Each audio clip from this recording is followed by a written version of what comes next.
بصوا يا جماعة، ركزوا معايا في الكلمتين دول ضروري جدا.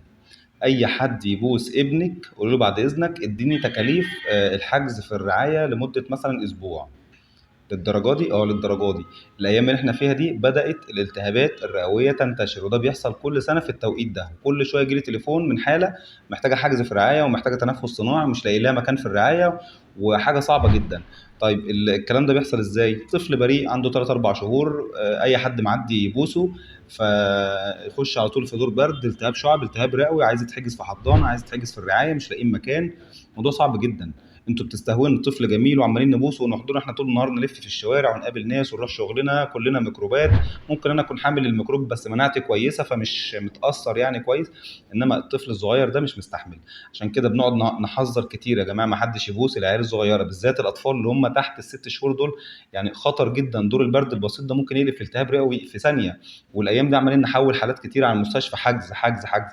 تروحي بقى تحتاسي، ما تلاقيش مكان في المستشفى، ما تلاقيش مكان في الرعايه، يقول لك اصل محتاجه مش عارف جهاز سباب، اصل محتاجه جهاز تنفس صناعي مش موجود. فليه نحط نفسنا في الموقف ده؟ ابنك حافظ عليه، ما حدش يبوسه، ولا حتى انت تبوسيه ولا باباه، عشان ما تقوليش ايه طب انا مامته، هو الميكروب يعني هيقول لا دي مامته يا جماعه نسامحها؟ يعني ما فيش حاجه اسمها كده.